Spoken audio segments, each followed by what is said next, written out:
4500 militaires français sont actuellement stationnés dans le Sahel-Sahara. Ils seront bientôt 4720 au Mali, au Burkina Faso, au Niger et au Tchad. Mais ils ne sont pas les seuls. Il y en a 1450 autres positionnés à Djibouti, 900 en Côte d'Ivoire, 350 au Sénégal et 350 au Gabon. Soit un effectif total de près de 8000 hommes qui quadrillent le continent de Djibouti à Dakar en passant par Abidjan et Libreville. La France s'impose visiblement comme gendarme de l'Afrique. Dans le Sahel, elle parle de lutte antiterroriste. Ok, mais à Djibouti alors? Et les éléments français au Sénégal? Et les militaires français au Gabon? Que font tous ces soldats français en Afrique? Et pourquoi, malgré leur présence et leur artillerie, l'insécurité persiste dans certaines régions où ils sont présents? Nous posons des questions légitimes. Cet impressionnant matériel militaire sert à quoi si c'est pour que les terroristes continuent à nous narguer sur nos territoires? Donc ce que nous voulons, c'est une action de redevabilité, de justification du stationnement des troupes françaises au Sahel.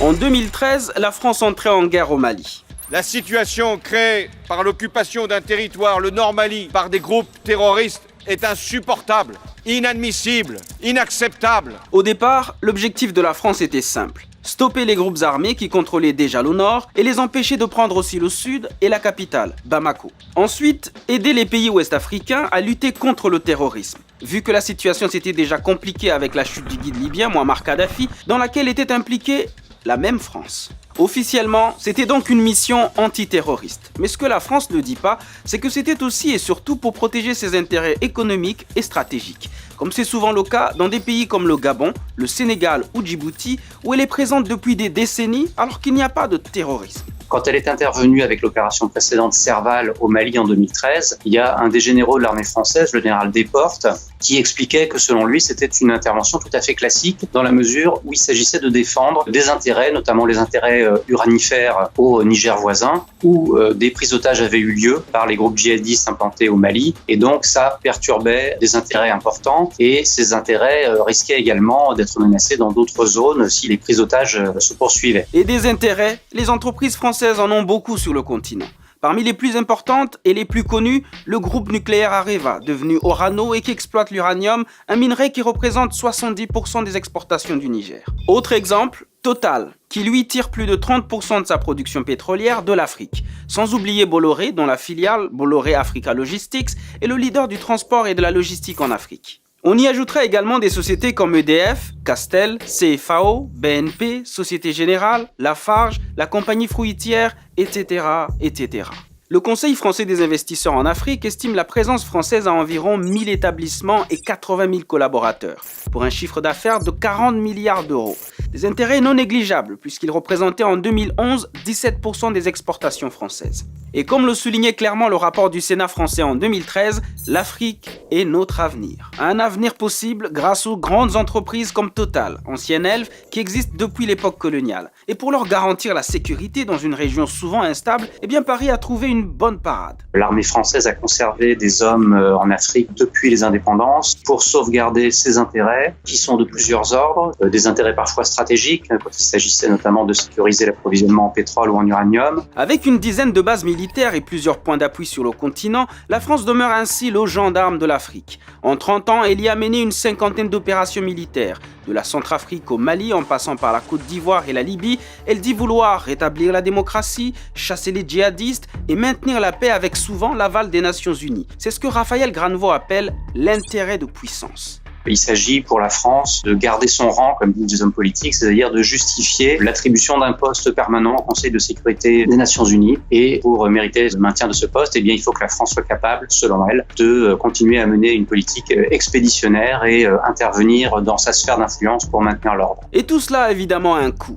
Car l'armée française dépense plus de 100 000 euros par soldat déployé chaque année.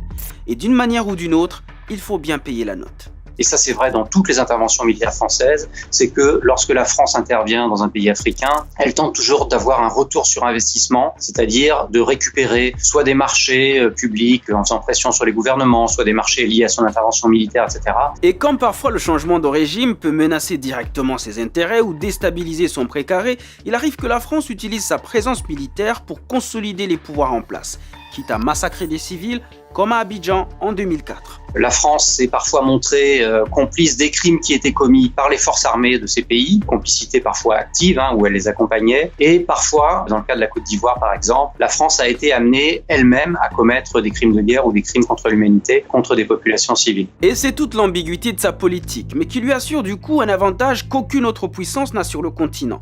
Dans son livre intitulé « Arrogant comme un Français en Afrique », l'essayiste Antoine Glaser qualifie cette politique de paternalisme postcolonial doublé d'arrogance. De quoi révolter certaines populations locales qui ne supportent plus la présence militaire française. Nous n'avons pas besoin d'importation d'hommes. Nous avons besoin d'une importation de technologies militaires de pointe. Nous avons besoin d'équiper, de doter nos forces armées nationales qui ne sont pas une coalition de fainéants. Ce sentiment anti-français vient surtout de l'inefficacité des interventions de son armée face à une menace qui s'amplifie. Depuis 2017, les zones d'action des groupes armés au Mali, au Burkina et au Niger se sont étendues. Leurs opérations se sont multipliées, comme le montre la récente attaque contre des villages du nord du Burkina Faso qui a fait au moins 36 morts, la prise du poste d'Indeliman avec 49 soldats maliens tués et l'armée nigérienne qui a subi ses plus lourdes pertes à Chinagoder avec au moins 89 soldats tués. Selon moi, c'est une présence qui est contre-productive vis-à-vis même des objectifs qu'elle se fixe, qui renforce la présence de ces groupes djihadistes, qui leur donnent du grain à moudre puisqu'ils prétendent lutter contre une force d'occupation étrangère, et que son inefficacité, effectivement, provoque un ressentiment grandissant dans la population, qui ne se sent pas du tout protégée parce qu'il y a des massacres récurrents. La population ne se sent pas non plus protégée par son propre gouvernement, puisqu'il délègue à une force étrangère la question de la sécurité de son territoire. Et le fait que depuis la fin des indépendances, la France continue à intervenir dans ces pays africains, effectivement, permet aux autorités politiques de s'exonérer de leurs responsabilités.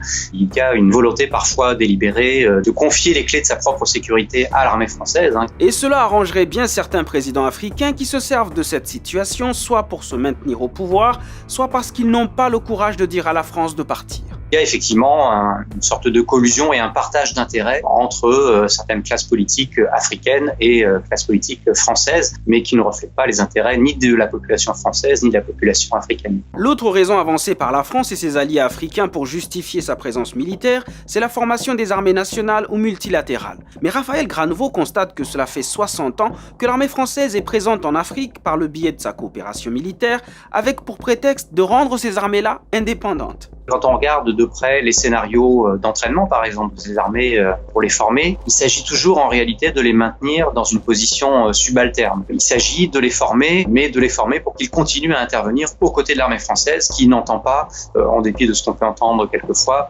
du tout se retirer de cette région. Mais jusqu'à quand la France restera-t-elle ? Sera-t-elle toujours là pour assurer la sécurité de ses anciennes colonies ? Et ces anciennes colonies seront-elles toujours d'éternels assistés ? Pour Raphaël Granevaux, il y a erreur de diagnostic. Il y a quantité aujourd'hui de rapports, d'ONG, de chercheurs qui disent que si on veut répondre à cette question du djihadisme, il faut répondre au terreau sur lequel il prospère. Il faut assécher ce terreau qui est celui de la misère, du sentiment d'injustice, du sentiment d'être délaissé par les États centraux. Et que tant qu'on n'aura pas répondu à ces raisons-là, eh bien la force pure et simple ne servira à rien. Et vous, que pensez-vous de la présence militaire française en Afrique ? N'hésitez pas à vous abonner à notre chaîne AJ+ Français en cliquant là. Et pour regarder d'autres vidéos sur l'Afrique, cliquez là.